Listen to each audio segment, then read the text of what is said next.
Moi, justement, je fais partie, alors non pas exactement d'un service départemental de l'archéologie, mais du service du patrimoine historique et contemporain, qui est un service du département, de la direction de la culture. Donc, je suis basée à Saint-Brieuc. En fait, tous les départements n'ont pas forcément de service départemental, de service dédié à l'archéologie. Dans notre cas, c'est une mission qui fait partie d'autres missions de ce service qui s'occupe aussi plus largement des monuments historiques, de leur entretien, de leur restauration, etc. Moi, je suis quelque part, j'interviens donc dans une étape suivante par rapport aux archéologues, notamment donc sur le site du château du Guildo. C'est un autre exemple qui va illustrer un petit peu ces métiers. Donc, le château du Guildo, typiquement, donc, a été acquis par le département des Côtes-d'Armor en 1981. Une petite dizaine d'années a passé et le département s'est un petit peu interrogé sur le devenir de ce château, qui est un château médiéval en ruine, mais sur lequel, à l'époque, on ne connaissait rien. D'un commun accord avec l'INRAP, mais aussi avec le service régional de l'archéologie, donc qui est un service qui dépend de l'État, du ministère de la Culture. Donc tous ces partenaires ont convenu en fait de lancer une étude sur ce château pour évaluer un petit peu le potentiel archéologique et donc l'intérêt en fait de lancer une fouille sur ce site. Donc cette étude a été menée en 1994. C'est Laurent Bechet, qui dépend de l'INRAP, qui est archéologue, qui a mené cette première étude. Et donc le résultat a amené tout le monde à se dire qu'effectivement une fouille programmée était intéressante dans le cas du Guildo. Donc une première triennale de fouilles, donc sur une période de 3 ans, a démarré en 1995 et en fait les fouilles ont duré jusqu'en 2013, donc quasiment 20 ans, 20 années de fouilles à raison d'à peu près 1 mois et demi à 2 mois par an de présence des archéologues sur le site. Et donc ce château, au final, est l'un des rares de cette époque à avoir été fouillé aussi exhaustivement. Partie noble, partie commune, voilà, le château a été entièrement fouillé. Et donc le département, en tant que propriétaire du site, a notamment cofinancé ces fouilles, mais on a aussi profité en fait pour consolider progressivement les ruines de ce château. Et donc c'est le service dont je dépends qui a suivi cette partie du dossier. Puisque lorsqu'on entreprend, alors donc ce château est protégé au titre des monuments historiques, c'est un château qui est inscrit, donc ce qui sous-entend toute une réglementation en fait autour, et sous-entend notamment le fait qu'on ne peut pas y entreprendre des travaux comme ça simplement parce qu'on l'a décidé. Et on est obligé, lorsqu'on entreprend des travaux de consolidation, de sécurisation, de prévenir nos collègues de l'État, notamment l'architecte des bâtiments de France, voilà, pour qu'il donne son avis et qu'ensuite, ensemble, on définisse les travaux que l'on va entreprendre. Donc, au fur et à mesure en fait, de la fouille, le château a été consolidé, de manière aussi à sécuriser en fait, le travail des archéologues qui allaient opérer juste au cœur des ruines et sous les maçonneries encore élevées. Et donc voilà, pour vous dire que donc, différents corps de métier interviennent là aussi. Donc les archéologues sur ce site, dans le cadre de fouilles programmées, réalisent des comptes rendus par période de triennale. Et donc ces comptes rendus, nous les recevons au département et ça nous permet d'avoir un suivi sur le travail qui est entrepris. Et cela nous permet également d'entreprendre petit à petit une phase de mise en valeur, parce que lorsque l'on fouille un site, l'objectif effectivement dans un premier temps c'est d'en extraire toute la connaissance possible, donc effectivement de fouiller strate par strate pour remonter l'histoire du monument. Dans le cas du château du Guildo, on a réussi à identifier 5 phases de construction et d'évolution successives entre le XIe siècle et le XVIe siècle. En grattant du coup jusqu'au rocher, puisque c'est un site qui est construit sur un éperon rocheux dans l'estuaire d'une rivière qui se jette dans la Manche, donc entre Saint-Gall-Guildo et Saint-Jacques-de-la-Mer. Et donc voilà, petit à petit, on est descendu strate par strate pour remonter toute cette histoire. Et donc progressivement, au sein du département, on a entrepris, en collaboration avec l'archéologue qui avait mené les fouilles, de mettre en valeur toutes ces données scientifiques qui étaient extraites et donc de commencer à mettre en place un petit parcours d'interprétation pour que les visiteurs qui viennent découvrir ce lieu, qui était ouvert malgré la fouille, puissent en fait comprendre voilà, ce que les archéologues avaient pu extraire comme données. Et donc, dans le cas du château du Guildo, la chance que l'on a eue également, c'est que dans l'équipe du coup de fouilleurs, Laurent Bechet a travaillé également avec une archéologue qui est aussi architecte, qui s'appelle Hélène Hainaut, et du coup, qui, à partir de relevés du bâti, a pu donc relever des murs en élévation, a pu commencer à travailler sur des restitutions en 3 dimensions du château aux différentes étapes de sa construction. Donc à la base, par exemple, les archéologues, dans le cadre de leur relevé de fouilles sur le site, ont pu identifier en fait les contours d'une première enceinte, donc d'un éperon barré, avec en fait un système de talus, de fossés défensifs. Ils ont également talus et fossés que l'on voit ici apparaître en ligne continue en nuances de gris. Ils ont également pu trouver les traces de fondation d'un premier habitat, donc, cette partie rectangulaire qui est située dans la partie supérieure du dessin, du relevé. Et donc, à partir de ce relevé, le travail de l'architecte, ça a été de travailler sur un logiciel adapté.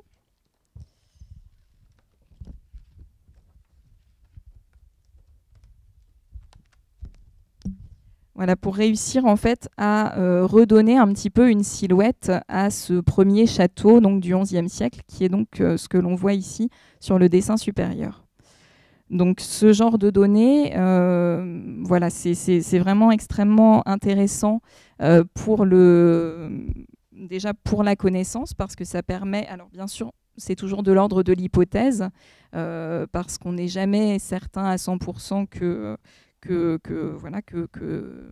les constructions aient eu cette forme, mais le fait de croiser ces 2 collaborations entre l'archéologue et l'architecte, voilà, ça permet de donner ce genre de rendu qui ensuite est exploitable par une chargée de valorisation du patrimoine comme moi pour présenter en fait ce site au public. Donc ce travail a été réalisé au fur et à mesure des 20 années de fouilles, au fur et à mesure des connaissances qui devenaient de plus en plus précises sur l'évolution du lieu. Et donc aujourd'hui, on bénéficie d'états successifs. Alors tous les états n'ont pas pu être restitués en 3 dimensions de cette manière, mais on a au moins un premier état du XIe siècle, un second du XIIIe siècle, et la période la plus faste, on va dire, de ce site, qui était le XVe siècle, voilà, avec une résidence vraiment que je peux également vous montrer, voilà, d'une autre envergure encore. Voilà, donc ma partie, elle intervient donc surtout maintenant. Enfin, elle est intervenue petit à petit au cours de ces fouilles, mais elle intervient surtout maintenant dans une étape où on réfléchit à comment restituer toute cette connaissance au public, comment également aménager ce lieu qui est donc aujourd'hui en ruine, avec des élévations qui sont assez peu lisibles. On reconnaît assez mal les différents bâtiments qui pouvaient constituer l'enceinte de ce château. Donc, on entre dans une étape vraiment de valorisation dans le cadre de laquelle on sollicite à nouveau l'archéologue, on sollicite à nouveau l'architecte qui a travaillé déjà sur le site, on sollicite les services de l'État qui donnent des autorisations pour réaliser ces travaux. On s'adjoint également les services d'un architecte qui lui, a vraiment des compétences en matière de valorisation de patrimoine et qui va pouvoir nous proposer en fait des choix de reconstruction partielle ou d'esquisse de différentes parties de ce château, de manière à ce qu'on décide en fait quel projet d'aménagement on va mettre en œuvre. Et donc, tous ensemble, on commence à travailler petit à petit pour voilà, mettre en valeur ce château et essayer de le rendre le plus compréhensible possible auprès du public d'ici les 2-3 prochaines années, je l'espère. Donc, au sein du département, mon travail à moi consiste aussi à trouver un budget pour mettre en place ce projet. Il consiste également à lancer un appel d'offres pour retenir l'architecte justement qui va nous aider à travailler sur ce projet d'aménagement et de valorisation. Et ensuite, il consiste également à déjà réaliser des premiers temps d'explication, de médiation et d'interprétation du patrimoine en organisant notamment des animations, des présentations lors des journées de l'archéologie, lors des journées du patrimoine, voilà, en faisant appel à des intervenants qui peuvent être aussi bien médiateurs que céramistes capables de reproduire des objets qui ont pu être réalisés, qui ont pu être trouvés lors des fouilles du site. Voilà, donc c'est un panel d'activités assez varié. Je reprends juste un petit peu ma présentation parce que je suis partie un petit peu pas dans l'ordre prévu. Donc dans le cadre de la valorisation de ce site, au-delà du projet architectural, le site est aussi entouré d'un environnement naturel que l'on va aussi valoriser en parallèle du monument. Mon travail, c'est donc aussi de faire le lien avec un autre service qui se trouve également dans la collectivité départementale, qui lui a en charge les espaces naturels sensibles, puisque donc au Guildo, on est sur un site qui est classé Natura 2000, qui implique donc un certain nombre de protections au niveau de la faune et de la flore, et donc d'autres collègues qui, eux, sont ingénieurs techniciens, qui ont une connaissance en matière botanique et voilà, vont travailler avec moi également pour mettre en valeur le site dans son ensemble et faire en sorte que les deux projets soient menés en parallèle.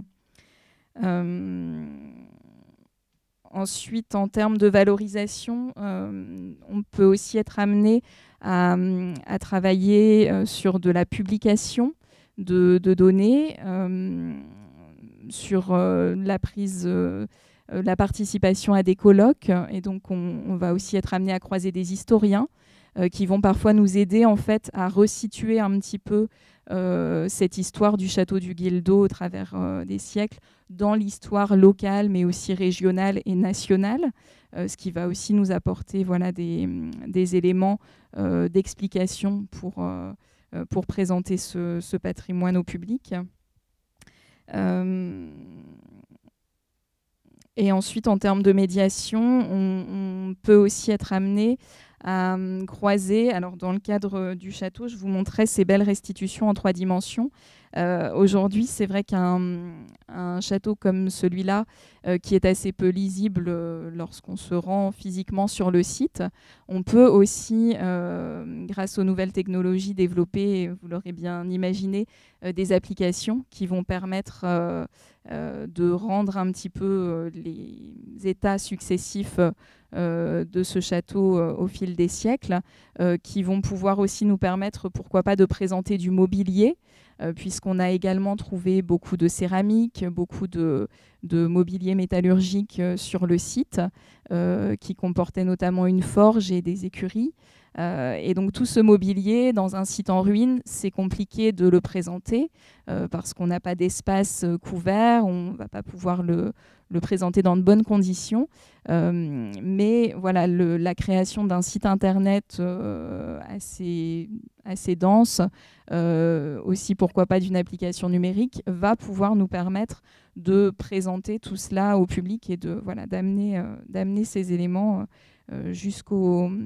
public intéressé. Donc, au niveau du Guildo, en termes de groupe de travail, il y a bien évidemment aussi des partenaires, tout un réseau de partenaires locaux, puisqu'on se situe sur le territoire de la commune de Créin. Donc lorsque l'on entreprend quelques projets que ce soit, il s'agit de rassembler également les partenaires locaux, la mairie, les différents intervenants dont je vous ai parlé un petit peu plus tôt. Dans le cadre de la valorisation, on travaille également avec un centre d'interprétation du patrimoine qui ressemble à un petit musée qui se situe à quelques encablures de là. Et cela nous permet en fait d'avoir des médiateurs sur site ponctuellement qui peuvent venir présenter ce lieu au public, puisque c'est un site qui est en accès libre, mais sur lequel nous n'avons aucun personnel en permanence. Donc ponctuellement, je m'y rends dans le cadre d'événements comme les Journées du patrimoine, et je peux également mener des visites, mais plus régulièrement dans le courant de l'année, nous nous appuyons sur des partenaires locaux qui peuvent faire intervenir des guides ou des médiateurs qui vont pouvoir présenter ce site à des groupes scolaires, à des groupes d'individuels constitués. Voilà. Donc, en ce qui concerne les compétences nécessaires pour mener ce type de projet de valorisation, donc je dirais qu'il est important d'aimer travailler en équipe, puisque donc c'est tout un travail de coordination finalement entre des services donc internes à la collectivité départementale, mais aussi des services extérieurs, services de l'État, INRAP et autres, architectes, médiateurs. Il est également important d'avoir une bonne connaissance des procédures en matière de monuments historiques, de travaux, d'aménagement, puisque donc, il est également nécessaire de faire un certain nombre de demandes auprès d'autres administrations. Il est également important de connaître les publics qui vont fréquenter ce genre de monuments, de connaître l'intérêt que peut avoir ce public, de manière à présenter les choses de façon adaptée. J'ai à la fois un travail du coup qui a une composante administrative, mais aussi une partie terrain. Donc c'est important à la fois d'avoir cette polyvalence, mais aussi d'aimer tantôt se déplacer sur site dans différentes conditions également météo, mais aussi passer du temps au bureau pour faire un certain nombre de démarches administratives. Il faut avoir un certain sens de l'analyse, de la synthèse, également être capable de présenter en fait tous les projets que l'on va mener auprès des élus, puisque dans la collectivité départementale, ce sont les élus rassemblés en commission permanente qui valident les différents projets. Donc il y a une part assez importante de travail rédactionnel, de production de notes, de présentation de projets en tout genre.